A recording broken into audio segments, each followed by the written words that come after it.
আরেকটি ব্যাপারে স্পষ্ট উল্লেখ করছি, সেটা হচ্ছে হাত ধোয়া। বারে বারে হাত ধোয়াটা খুবই জরুরি এই ভাইরাসের ক্ষেত্রে।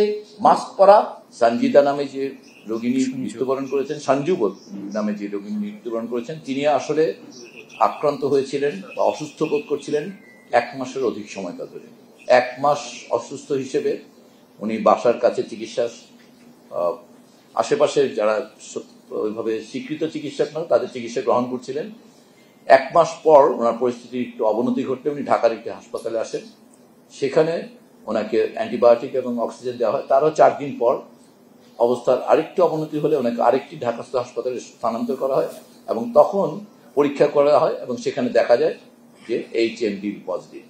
প্রথমে স্পষ্ট হওয়া দরকার, আসলে এই রোগিনী হাসপাতালে এসেছিলেন মূলত সেপসিস নিয়ে।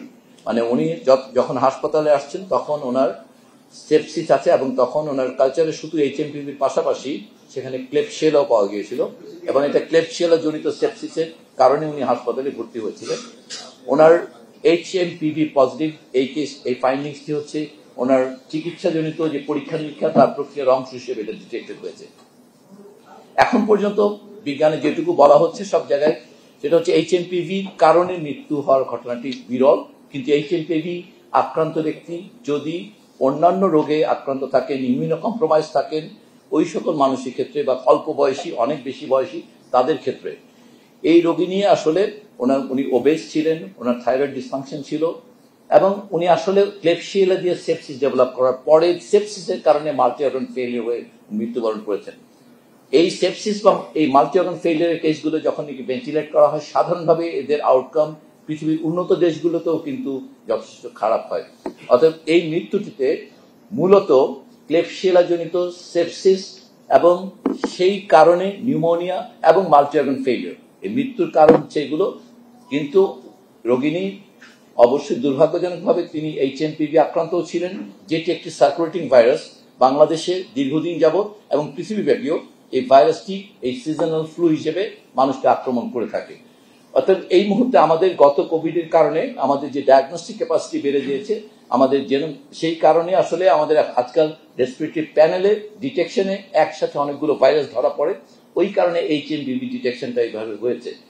এখনো আমরা মনে করি যে দেশে আসলে যদি রুটিন স্ক্রিনিং হয় একটা সংখ্যক সবসময় একটা প্রপোর্শন HMPV থাকে, কিন্তু সেই HMPV কখনোই আসলে সাধারণভাবে মৃত্যুর কারণ হয় না।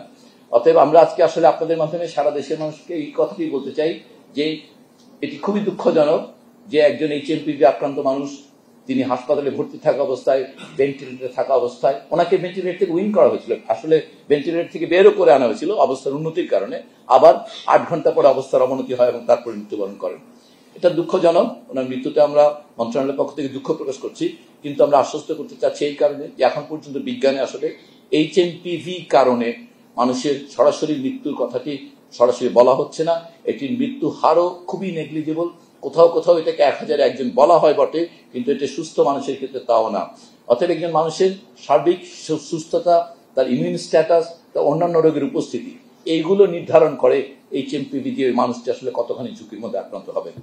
তো আমরা কিন্তু এই যেহেতু ভাইরাসটির বিস্তার ঘটছে আশেপাশের দেশগুলোতে এবং বিশ্ব স্বাস্থ্য সংস্থার সুপারিশ অনুযায়ী কতগুলো সাধারণ স্বাস্থ্যবিধি মেনে চলার আমরা পরামর্শ দিতে চাই, এটা কোনো নির্দেশনা নয়।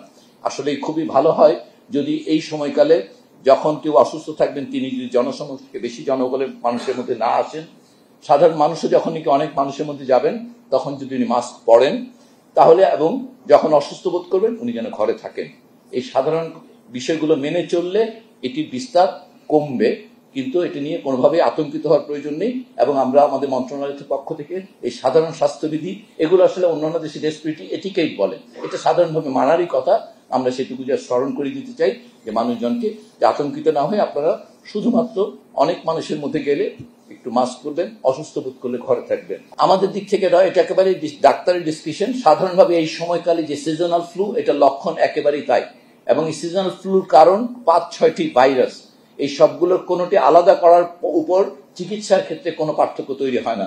অতএব আমরা এখন পর্যন্ত যখন রোগী ডাক্তার মনে করবেন এটা সিজনাল ফ্লু, সেখানে ওনার ভাইরাস নির্বাচন খুঁজতে যাওয়া প্রয়োজন আছে বলে আমরা মনে করছি। কোন রকম কোনো অ্যালার্ট শুধু বিশ্ব স্বাস্থ্য সংস্থানের কোনো দেশ থেকে জারি হয়নি। অ্যালার্ট শব্দটা যদি বলি, মানে কোনো সতর্কতা জারি করা হয়নি। কতগুলো বিষয়ে পরামর্শ দেওয়া হয়েছে বিভিন্ন দেশে, সেটা চীন, ভারত, বা বিশ্ব স্বাস্থ্য সংস্থার একটা পুরনো অনেক দিনের একটা গাইডলাইন আছে, সেখানে তারা কিছু কথা বলেছে, কিন্তু সেগুলো খুবই সাধারণ পরামর্শ আকারে, কোনোভাবেই সেগুলোকে সতর্কতা বলা যাবে না। আমরা নির্দেশনা, সেই জন্য শব্দটা বারবার বলছি যে পরামর্শ আকারে একটি নির্দেশনা আছে, যেটি স্প্রেড, যেহেতু একটি প্লেন, একটা কনফাইন্ড এনভায়রনমেন্ট, ওখানে অনেক মানুষ একত্রে থাকে, যে কথাটা আমরা বলছি যে একটি কনফাইন্ড স্পেসে যদি বেশি মানুষ থাকে, অথবা মনে করেন শপিং মল যেখানে অনেক মানুষ থাকবে, সেখানে সবাই তো সুস্থ নাও হতে পারে, 2-1 অসুস্থতা থাকার কারণে ভাইরাসটি ছড়াতে পারে। আরেকটি ব্যাপারে স্পষ্ট উল্লেখ করছি, সেটা হচ্ছে হাত ধোয়া। বারে বারে হাত ধোয়াটা খুবই জরুরি এই ভাইরাসের ক্ষেত্রে।